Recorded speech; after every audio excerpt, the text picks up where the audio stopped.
Alright, taking a little work break, painting. I think I did a video like a year and a half ago painting this stupid room, and here I am doing it again. They scrape the paint off the floor. It looks kind of nice. You know, in this crappy video it'll look okay, but there's a lot of paint still on it. It's really a mess. And it's not really hardwood, but whatever. If it gets finished, it'll be really nice. But anyway, video. Okay, Professor Anton left a comment on somebody's video. I can't remember whose. But anyway, he basically, all these videos other people make, and you read these comments, and all these people, it's like they have nothing better to do than psychoanalyze me, and play this stupid game. It's just so silly. Oh, he said fucktard. My God, how outrageous.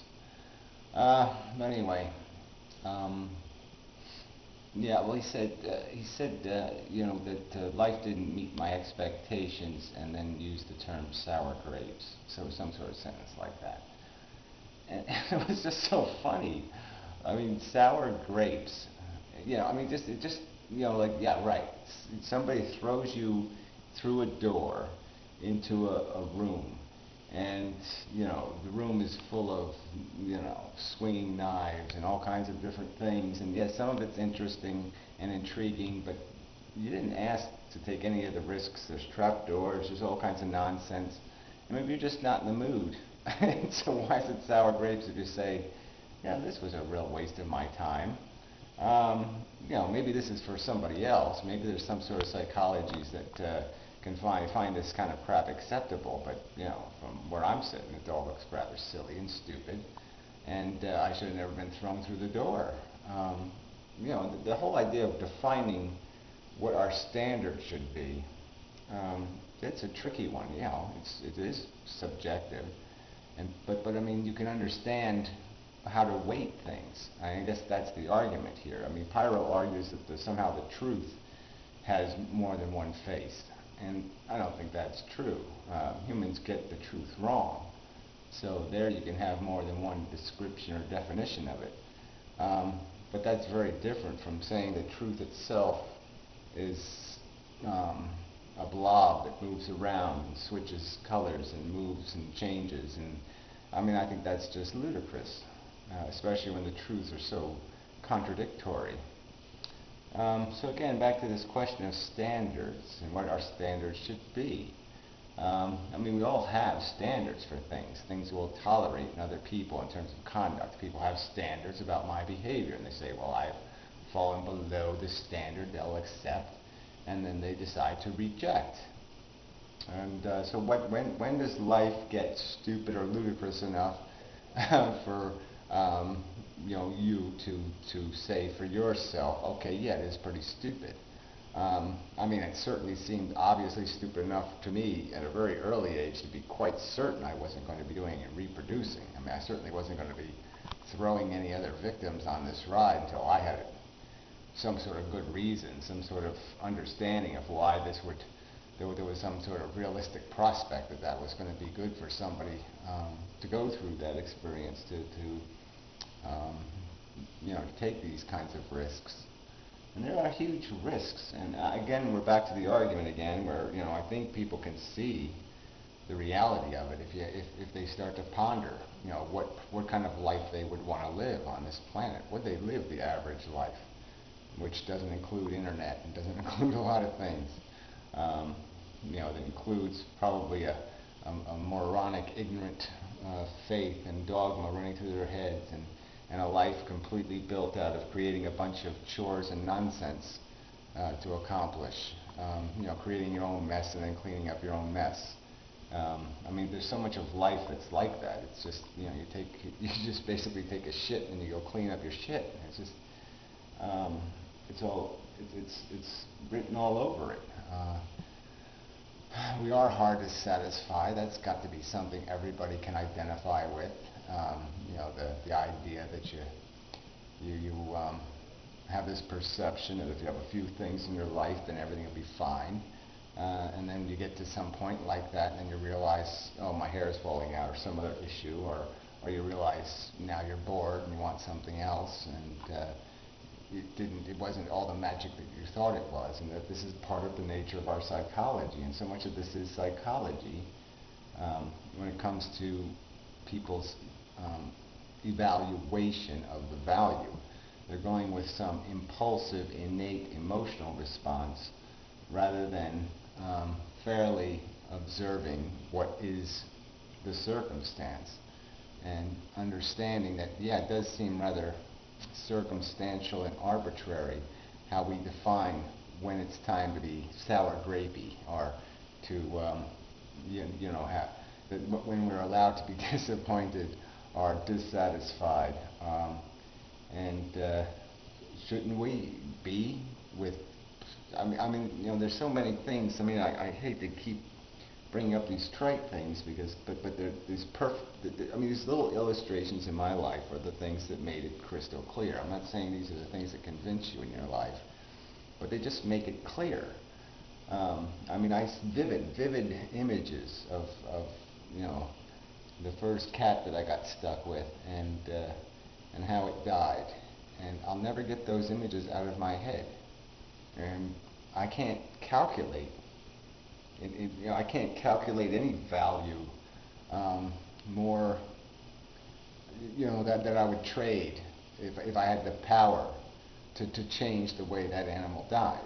I mean, if I had the power to do it, there wasn't. I mean, I can't think of some positive thing, some Lamborghini type possession that I could put as a value and say that's what that day was worth.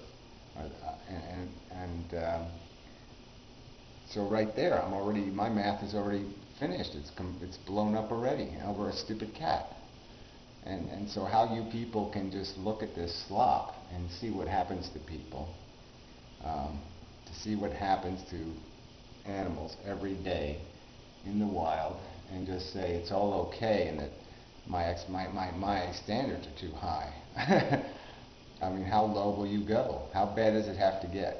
And I've answered this question before, and I think the truth is there's no horror that some human beings will not endure because they are so possessed. And you can sort of see it in competition sports. You'll see what people would resort to, what they'll do. They're so driven. We used to have blood sports because that's how much it meant to people to play this ego game, this triumph over game. And for some people, that's what it's all about. Is, you know, I'm going to win. Life is going to beat me. And it's just an ego trip. Sorry, noise outside. I don't see any headlights or anything though. Anyway, yeah. So this is going to be a 15-minute video now. I did find that out. So I guess I should talk for 15 minutes. Unless there's a car out there or something. I don't know. I don't see anything. But whatever. Those are dopey neighbors. Okay. Anyway. Yeah. So I mean, but there's this idea that this is all. Well, I don't know how to put this one. I mean, with what kind of confidence? I mean, some people, okay, they'll concede, well, all right, it does look a little messy, but, and the but always comes up like somehow, well, you know, but human beings do some interesting stuff. And yeah, okay, but what? Most everything, if you look at what they're doing, it has to do with some sort of drama or entertainment or something that's feeding that ego, that part of us that lives vicariously through stories. I guess that's what I was thinking about this video. I mean, now that people can take 15 minutes, I guess the only justification for a 15-minute video, if it isn't going to be some kind of this kind of thing, conversation, I guess would be some kind of storytelling. You know, I mean, you know, maybe that could justify it. It is just kind of funny. YouTube's doing that. They said it was the most requested was the 15-minute video, and there's not that many people who can do a 15-minute video and hold your attention. But anyway, obviously I can't do it for 10 minutes without, you know, driving some people crazy. So, yeah, that's no good, but I'm not editing this video. So anyway, I guess there's nothing else to say directly on this subject, and it is hard to do this precise math of what life is worth. But for people not to concede that this desire factor, this addiction thing, the fact that we are compelled um, down to our toes, so to speak, to play, to want, to need, uh, to feel like we're not whole, and that the only way we can be whole is through this medium, this living thing, and but not to recognize that it never works out. I mean, nobody wins the game of life.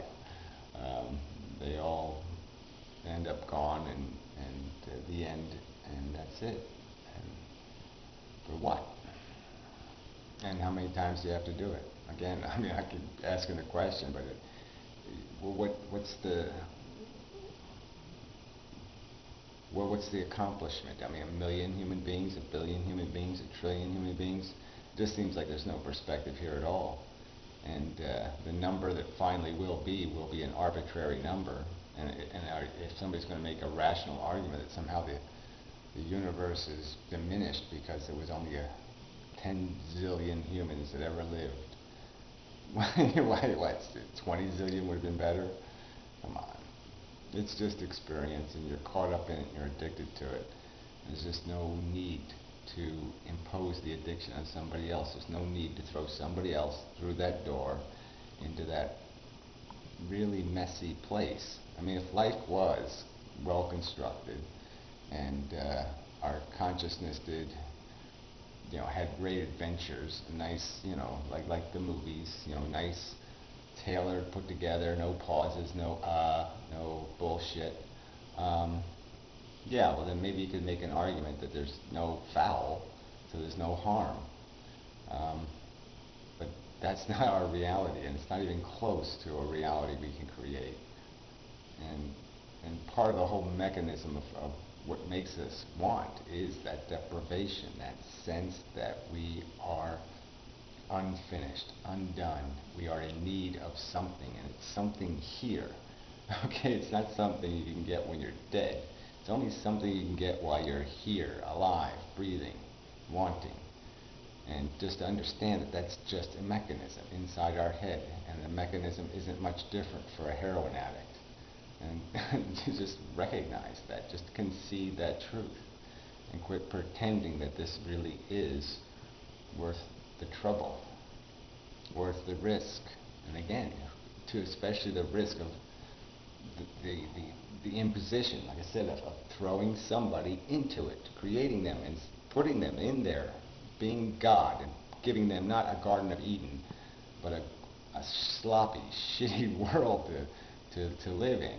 I mean, I'll make the accusation again. Yeah, so I mean, apparently most humans, breeders, are more malicious than God, because at least God started off with a Garden of Eden. At least he had the sense to create a paradise for mankind.